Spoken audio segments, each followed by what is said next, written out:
इस ट्यूटोरियल में हम डिस्कस करेंगे जो सोशल इश्यूज़ हैं और एनसीईआरटी पूरी कवर करते हैं हम सोसाइटी की और सोशल इश्यूज़ की तो डिस्कस करते हैं। तो सबसे पहली बात तो ये है कि हम पहले सोसाइटी देखते हैं, ठीक है। ट्रेडिशनल सोसाइटी, मॉडर्न सोसाइटी, तो चेंज होगा उसमें आपको मालूम है, कोई इसमें दिमाग लगाने की ज़रूरत नहीं। इसमें कॉन्सेप्चुअल क्वेश्चन आएगा, कोई फैक्चुअल क्वेश्चन तो आएगा नहीं। ट्रेडिशनल सोसाइटी में कीनशिप डोमिनेट करती है और मॉडर्न सोसाइटी में क्या डोमिनेट करता है?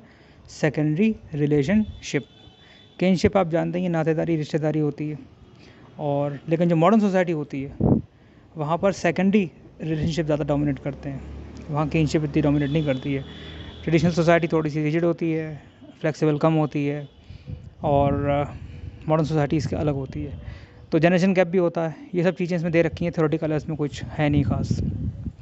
इसके बाद हम देखते हैं सोसाइटी में कल्चर क्या होता है। तो the way of living, thinking, feeling and action is known as culture, ठीक है। ये डेफिनीशन है, स्टैंडर्ड डेफिनीशन है। लिविंग, थिंकिंग और आपका एक्शन कैसे कर रहे हो आप, फीलिंग आपकी क्या है, ये आपके कल्चर में आती है, ठीक है। तो ये कल्चर आप ध्यान रखना।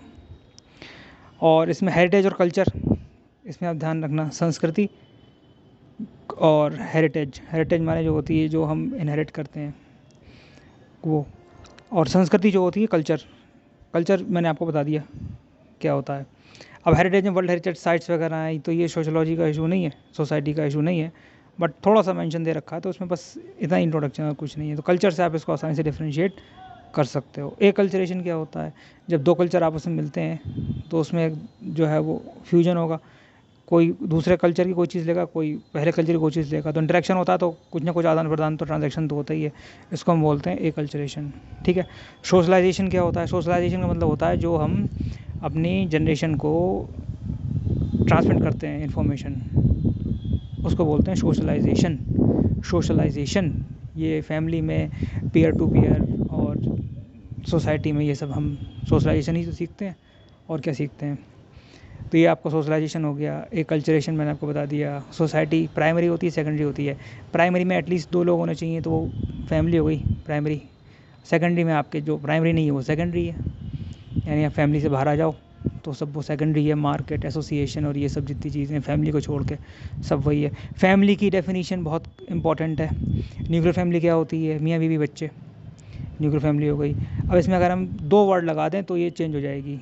न्यूक्लियर के साथ अगर हम लगा दें सब न्यूक्लियर, तो इसमें से एक ख़त्म कर दो, बच्चा नहीं है तो सब न्यूक्लियर हो गई। मम्मी पापा में से कोई एक मर गया तो वो सब न्यूक्लियर फैमिली हो गई। सबका मतलब होता है पार्ट। और इसमें एक हम वर्ड लगा दें, कीवर्ड सप्लीमेंटेड, तो इसमें कोई अगर कोई एडिशनल मेंबर, कोई भी एडिशनल मेंबर अगर हम इसमें जोड़ दें तो वो सप्लीमेंटेड हो गई। तो ये आप ध्यान रखना क्वेश्चन अगर आए तो, कि सप्लीमेंटेड का मतलब कोई एक्स्ट्रा आदमी आ गया न्यूक्लियर फैमिली में और सब न्यूक्लियर में से वो चला गया। तो उसके बहुत सारे परमुटेशन कॉम्बिनेशन बन सकते हैं, बहुत सारे कॉम्बिनेशन बन सकते हैं इसमें, ठीक है। तो उसमें कन्फ्यूज होने की जरूरत नहीं है। सप्लीमेंटेड का मतलब कोई बाहर से एक्स्ट्रा है, कोई रह रहा है, चाहे वो डाइवोर्स हो, चाहे डाइवोर्सी हो, चाहे वो अनमैरिड हो, लेकिन कोई एक्स्ट्रा आदमी रह रहा होगा और न्यूक्लियर फैमिली के साथ में। और अगर सब लगा हुआ है तो न्यूक्लियर फैमिली में से एक मेंबर मिस होगा। न्यूक्लियर फैमिली का मतलब यही है, माता पिता और बच्चे। तो ये आप ध्यान रखना, कीवर्ड ऐसे याद करो तो याद रहेगा, अदरवाइज फिर याद नहीं रहता, ठीक है। लीनियल कोलेटरल ये वर्ड है। लीनियल का मतलब समझते हो? लीनियल, लीनियर बिल्कुल, माता पिता और उनके बच्चे, माता पिता और उनके बच्चे, माता पिता और उनके बच्चे, ये चलते चले जाते हैं, ये लीनियल होता है। कोलेटरल का मतलब भाई बहन का, मतलब आपस में रिलेशन, फिर उनके भाई बहन, फिर उनका आपस में रिलेशन, मतलब ये कोलेटरल है, ठीक है। तो ये कोलेटरल चलता है। और लीनियर वाला मम्मी पापा उनके बच्चे, मम्मी पापा उनके बच्चे, मम्मी पापा उनके बच्चे, ये एक लाइन में चलते हैं। तो ये क्वेश्चन आता है कि लीनियर फैमिली का कौन सा इसमें हुआ फैमिली ट्री में, और कोलेटरल का कौन सा हुआ, ठीक है। तो मम्मी पापा बच्चे, मम्मी पापा बच्चे, मम्मी पापा बच्चे की बात हो रही है तो लीनियल है, और अगर लीनियल नहीं है तो कोलेटरल है। ऐसे याद रखा करो, बहुत अच्छे याद रहेगा आपको। वही मैंने बताया नहीं था आपको कि ध्यान क्या है? अध्यान को हटाना ध्यान है। सफाई क्या है? गंदगी को हटाना सफाई है। तो इस तरीके से आप याद रखोगे तो याद रहेगा। जो लीनियल नहीं है वो कोलेटरल ही होगा, चूँकि 2 ही होते हैं, सिंपल सी बात है। ये हो गया। फिर इसमें जो है वो एनसीईआरटी में क्वेश्चन दे रखा है आपका, मेन क्वेश्चन है कि सोशल स्ट्रक्चर क्या होता है, नॉर्म्स क्या होते हैं, वैल्यूज़ क्या होती हैं। तो इस पर हम बताते हैं आपको। नॉर्दर्न रेलवे सुना है आपने? नॉर्दर्न रेलवे, हम लोग नॉर्थ में रहते हैं ना, नॉर्थ इंडिया में नॉर्दर्न रेलवे। तो नॉर्म्स का मतलब हो गया रूल, और ब्लड प्रेशर का मतलब हो गया, वैल्यू का मतलब हो गया आपका प्रिंसिपल। वैल्यूज़ हमारी प्रिंसिपल होती हैं और नॉर्म्स हमारे जो हैं वो रूल्स होते हैं। ठीक है, ये नॉर्म्स और वैल्यूज़ मिलाकर ही सोशल स्ट्रक्चर बनता है। सोशल स्ट्रक्चर में क्या होगा? सोशल स्ट्रक्चर में लोग होंगे, सोसाइटी बनेगी उनसे, और वो आपस में कैसे जुड़े रहेंगे? वो आपस में ऐसे ही जुड़े रहेंगे नॉर्म से और वैल्यूज़ से। वैल्यू का मतलब प्रिंसिपल्स क्या है, नॉर्म्स का मतलब रूल्स क्या हैं। Honesty is the best policy, ये क्या है हमारा, आप समझ सकते हैं, ये हमारा प्रिंसिपल है। लॉयल्टी ये प्रिंसिपल है। रूल्स क्या हैं कि बच्चों को टेक केयर कौन करेगा हमारे यहाँ बुढ़ापे में? बच्चे उनके। माता पिता को कौन टेक केयर करेगा? माता पिता को कौन टेक केयर करेगा? बच्चे करेंगे, ये रूल्स हैं। तो ब्लड प्रेशर यानी वैल्यूज़, प्रिंसिपल्स और नॉर्दर्न रेलवे आपका हो गया। आपका रूल्स क्या है? ब्लड प्रेशर, वैल्यूज़, प्रिंसिपल और नॉर्दर्न रेलवे। नॉर्म्स जो हैं वो रूल्स होते हैं और इनसे मिलता है हमारा सोशल स्ट्रक्चर। अब चेंज इन स्ट्रक्चर क्या होता है सोसाइटी में, ये क्वेश्चन आता है। ये देखो कॉन्सेप्चुअल क्वेश्चन मैं आपको बता रहा हूँ, ये एनसीईआरटी के ही हैं। ये सीधे सीधे कॉम्प्रहेंशन के रूप में पूछ लेते हैं आपसे एमसीक्यूज़ में, अदरवाइज़ फिर किसी भी तरीके से पूछ सकते हैं। ठीक है, तो इसमें काफ़ी इंपॉर्टेंट आपको पता होना चाहिए ये सब। स्ट्रक्चरल चेंज और चेंज इन स्ट्रक्चर, दो तरीके से चेंज हो सकता है ना। चेंज इन स्ट्रक्चर और structural change. Change in structure में चेंज करना है तो क्या है, कोई चीज़ उसमें आप और जोड़ दो तो चेंज हो जाएगा, उसमें कोई चीज़ घटा दो तो कम हो जाएगा। तो इसमें हम मेंबर्स को ज़्यादा कम और बढ़ा दें तो चेंज इन स्ट्रक्चर हो जाएगा। भाई स्ट्रक्चर को बढ़ाना है तो उसको कोई चीज़ में ऐड कर दो, जिस चीज़ का स्ट्रक्चर है तो बढ़ जाएगा, यानी ग्रुप, यानी पीपल को बढ़ा दो घटा दो तो चेंज इन स्ट्रक्चर होता है। लेकिन स्ट्रक्चरल चेंज अगर आपको करना है, आमूल चूल परिवर्तन, शुद्ध हिंदी है इसकी, स्ट्रक्चरल चेंज, तो आपको नॉर्म्स और वैल्यूज़ चेंज करनी पड़ेंगी। नॉर्म्स और वैल्यूज़ ऐसे चेंज नहीं होती, इसमें बहुत टाइम लगता है, ये समय के साथ होती हैं, जनरेशन गैप होता है इसमें। तो इसमें आप ध्यान रखना, स्ट्रक्चर जो है वो हम चेंज कर सकते हैं सोसाइटी का। एक तो कर सकते हैं हम स्ट्रक्चरल चेंज और चेंज इन स्ट्रक्चर। तो चेंज इन स्ट्रक्चर ये आसान है, लोग घटा दो बढ़ा दो स्ट्रक्चर चेंज हो जाएगा। लेकिन नॉर्म्स एंड वैल्यूज जब चेंज होती हैं तो स्ट्रक्चरल चेंज होता है, पूरा चेंज हो जाना सिस्टम। ये क्वेश्चन आते हैं इसके। ठीक है, ये बता दिया। इसके अलावा नॉर्म्स एंड वैल्यूज़ हो गई, कल्चर हो गया। उसके अलावा इसमें हमने एक इम्पॉर्टेंट कॉन्सेप्ट बचा है जिसको हम बोलते हैं कास्ट और संस्कृतिकरण। संस्कृतिकरण का क्या मतलब होता है? संस्कृताइजेशन बोलते हैं उसको। संस्कृताइजेशन मीन्स जो हमारी लोअर स्ट्रेटा है सोसाइटी का, वो अपर स्ट्रेटा के नॉर्म्स और वैल्यूज़ को फॉलो करता है, उसको हम बोलते हैं संस्कृतिकरण। ये होता है जैसे भगवान की पूजा करना। अब बड़े लोग पूजा करते हैं उच्च जात के, तो वो जो यहाँ जात का वर्ड यूज़ हो रहा है, जात है इसमें, कास्ट का भी इसमें है इंक्लूड। तो पूजा करना, जनेऊ पहनना, नॉन वेज नहीं खाना, इस तारीख को ऐसे करना वैसे करना, जो अपर कास्ट करती है उसको फॉलो करना सोसाइटी में। सोसाइटियल जो अपर कास्ट करती है वही अगर लोअर कास्ट करे, इकोनॉमिक्स की बात नहीं हो रही है, सोशल की बात हो रही है। तो जैसे अपर कास्ट व्रत रखती है तो वो लोअर कास्ट भी व्रत रखेगी। ठीक है, लोअर कास्ट, लोअर स्टेटा, कुछ भी बोल लो, तो उसको बोलते हैं संस्कृतिकरण। फिर होता है एक वेस्टर्नाइजेशन। वेस्टर्नाइजेशन में वेस्टर्न उसको फॉलो करना, जो वेस्टर्न नॉर्म्स एंड रूल्स हैं उसको वेस्टर्नाइजेशन कहते हैं। अब वेस्टर्नाइजेशन कौन करेगा? पहले तो अपर कास्ट ही करेगी ना, छोटे कास्ट की बस की कहाँ है वेस्टर्नाइजेशन करना, लेकिन वो भी कर सकती है, धीरे धीरे कर सकती है। तो एक ये कीवर्ड है कि संस्कृतिकरण क्या है, पश्चिमीकरण क्या है। ठीक है, ये भी चलते रहते हैं। उसके बाद कास्ट समझ लो। कास्ट पोर्टुगीज़ वर्ड है, कास्टा से लिया गया है। ठीक है, तो अब इसमें कुछ नहीं है कास्ट का। देखो, एक तो कॉम्प्रहेंशन बन सकता है, या फिर आपसे कुछ बिल्कुल बेसिक कॉन्सेप्चुअल पूछ लेंगे, बाकी कास्ट में कुछ नहीं पूछते हैं। तो कास्ट में क्या होता है, कास्ट को हम 3 तरीके से दे सकते हैं। Caste as a unit, caste as a system, और caste as a whole, as a society. तो 3 तरीके से हम देखेंगे इसको। एज ए यूनिट, सबसे छोटी यूनिट। तो यूनिट में क्या है, कास्ट किसके लिए यूज़ होती है? इंटर डाइनिंग रूल्स और मेड सिलेक्शन, शादी किससे करोगे, और इंटर डाइनिंग रूल्स किसके साथ खाना खाओगे, कैसे खाओगे, ये एज ए यूनिट कास्ट का फंक्शन है। और इसमें ट्रेडिशनली अगर आप देखो तो ऑक्यूपेशन, ये भी कास्ट का ही जो है वो एज ए यूनिट अगर हम देखें तो made selection, occupation, inter dining rules, law of marriage, ये सब कास्ट में आते हैं। ठीक है, एज ए यूनिट अगर हम देखें। एज ए सिस्टम अगर हम देखें तो हमारी सोसाइटी में अलग अलग स्ट्रेटा हैं, अलग अलग ग्रुप्स हैं, उनमें कैसा बिहेवियर कोड रहेगा तो उसको कौन देखेगा? कास्ट देखेगी। बिहेवियर कोड समझ रहे हो ना आप? बिहेवियर कोड कैसा रहेगा, एक कांस्टेंट पैटर्न होता है उसका। ये एनसीईआरटी के कीवर्ड्स हैं सारे, वही आपको केवल मेमोराइज करने हैं। तो वो एज ए सिस्टम ये हो गई। अब एज ए होल अगर हम देखें एज ए सोसाइटी, तो कास्ट जो है वो पॉलिटिकल स्टेबलाइज़र है, सेक्स रेशियो स्टेबलाइज़र है, और इंटीग्रेट्स सोसाइटी को इंटीग्रेट करती है, जोड़ती है। 3 पॉइंट हैं। अपना दिमाग नहीं लगाना है, जो बुक में दे रखा है वही लिखना है, वही याद रखना है, वही क्वेश्चन आता है वही बोलना है। कभी भी आपसे कोई कुछ पूछे, जो बुकिश टेक्स्ट है उसी को आप कोट करो, अपना ज़्यादा ज्ञान मत उसमें लगाओ। और ये जो स्टैंडर्ड जो टेक्स्ट है वही मैं आपको बता रहा हूँ, ठीक है। तो हो गया caste as a unit, as a system और एज ए होल। तो ये 3 पॉइंट हो गए कास्ट के। पोर्टुगीज़ वर्ड है कास्ट का।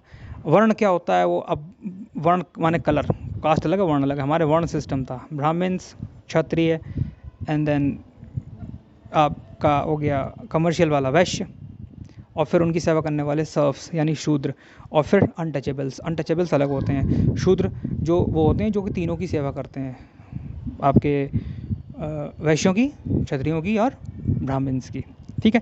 तो ये वर्ण माने कलर था, ये कलर के हिसाब से इसको बनाया गया था, ठीक है। तो बाद में इसको जो है वो इसमें फिर और एडिशन और ये करते गए, लेकिन बेसिकली जो लिखा हुआ है वर्ण सिस्टम मीन्स कलर सिस्टम, ठीक है। तो अनटचेबल्स अलग होते हैं, अनटचेबल्स शूद्र नहीं हैं, शूद्र अलग हैं, सर्फ बोलते हैं उनको, ठीक है, सेवक। और अनटचेबल्स जो है वो अलग हैं, ये आप ध्यान रखना। तो ये आपका स्ट्रेटिफिकेशन हो गया वर्ण सिस्टम के हिसाब से। वर्ण सिस्टम जो है वो लेटर ऋग्वैदिक पीरियड के बाद में आया था, ये हिस्ट्री का टॉपिक है, वैदिक पीरियड के बाद में आया था, ठीक है। तो ये चीज़ हो गई। ब्राह्मण क्या करेंगे, ब्राह्मण के फंक्शंस डिफाइंड हैं, क्षत्रियों के फंक्शंस डिफाइंड हैं, वैश्यों के फंक्शंस डिफाइंड हैं, शूद्रों के फंक्शंस डिफाइंड हैं, और अनटचेबल्स को अलग रखा जाएगा। उनका जो मतलब जो है वो आइसोलेट उनको रखा जाएगा, आइसोलेशन में, उनका इंटीग्रेशन डायरेक्ट इंटीग्रेशन नहीं होगा। ये चीज़ थी पहले, तो ये आपको पता होनी चाहिए। इससे क्वेश्चन नहीं बनेगा, बस ये पूछ सकते हैं कि ऋग्वैदिक पीरियड में, पोस्ट लेटर ऋग्वैदिक पीरियड जिसको बोलते हैं, वहाँ से इसकी स्टार्टिंग हुई थी। ये धीरे धीरे जो है वो ऐसे फिर इवॉल्व हुआ, ये हुआ। एक बेसिक अंडरस्टैंडिंग जब बुक में दे रखी है तो बस इतना ही बहुत है इसमें। तो ये सोसाइटी की चीज़ें हो गई, कास्ट हो गई आपकी, और नॉर्म्स वैल्यूज़ हो गई, स्ट्रक्चरल चेंज हो गया, ठीक है। फिर आपकी हो गई अब एजुकेशन तो आप जानते ही हो, वो तो कर ही लोगे रो पीट के।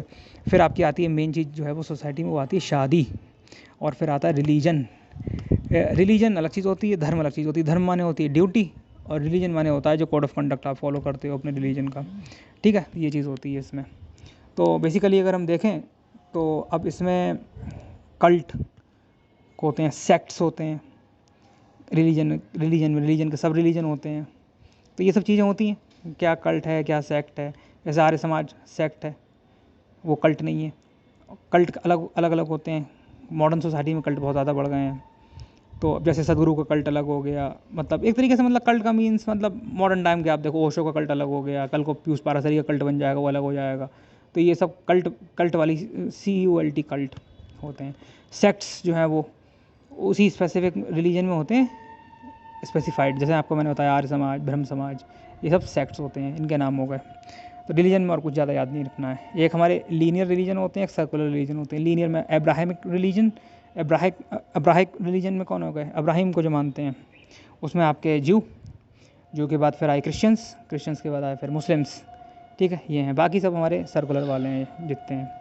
इसमें हमारे हिंदू, मुस्लिम छोड़ दीजिए, हिंदू, बौद्ध, जैन, सिख, अग्नि के उपासक जो हैं वो ज़ोरास्ट्रियन जो हैं वो पारसी हैं। तो ये भी आपको मालूम है, ये हो गया रिलीजन। इसमें और को ज़्यादा दिमाग लगाने की ज़रूरत नहीं है, NCERT की जो बता रहा हूँ मैं। उसके बाद में अगर हम देखें तो हमारा आया शादी। तो हमारे तो हिंदू धर्म में तो ये सेक्रेट है, इवेंट है, और इसमें जो हिंदू रिलीजन है इसमें बुद्ध, सिख, जैन, ये सब आते हैं कंबाइंड, ये सब हिंदू माने जाते हैं, ठीक है। अलग से कुछ नहीं है। पारसियों का एक्ट अलग है शादी का, मुस्लिम्स का अलग है, क्रिश्चियंस का अलग है, उनके डाइवोर्स लॉ भी अलग है, बाकी हमारा अलग है। तो इसमें कीवर्ड्स देख लो जो NCERT में दे रखे हैं, वही मैं आपको बता रहा हूँ। इसमें चूँकि मैं पूरा रिवीजन कर रहा हूँ ना, कवर कर रहा हूँ। तो मोनोगेमी, पॉलीगेमी। मोनोगेमी में एक मेल एक फीमेल होगा, पॉलीगेमी में एक से ज़्यादा पार्टनर होते हैं एक समय में। मोनोगेमी में क्या होता है, एक होगा, तो उसमें कीवर्ड क्या है, लेविरेट, सोरोरेट। लेविरेट मतलब देवर से शादी हो गई, पति मर गया, तो अब वो सीनियर से शादी हुई, मतलब तो सीनियर लेबोरेट और जूनियर है, अगर देवर है तो जूनियर लेबोरेट होगी, सीनियर है तो फिर वो आपके वो हो गया भाई का बड़ा भाई हो गया, ठीक है, जेठ जी हो गए। इसी तरीके से सोरोरेट साली से शादी हो गई अगर बीवी मर गई तो जूनियर है तो जूनियर है, बड़ी है तो बड़ी है अपनी बीवी से, जूनियर सीनियर ये कीवर्ड दे रखे हैं इसलिए मैं आपको पढ़ा रहा हूँ ये, ठीक है। अनुलोम विवाह प्रतिलोम विवाह, अनुलोम विवाह का मतलब ये होता है कि हाई कास्ट का आदमी लो कास्ट की लड़की शादी कर सकता है, तो ये हमारी सोसाइटी में अलाउड था। लेकिन प्रतिलोम विवाह अलाउड नहीं था, हाई कास्ट की औरत लो कास्ट के आदमी से शादी नहीं कर सकती, प्रतिलोम विवाह वॉज नॉट अलाउड, ठीक है। ये अनुलोम प्रतिलोम दे रखा है, सोरोरेट लेविरेट दे रखा है, ये मोनोगैमस हो गए, मोनोगमी वाले।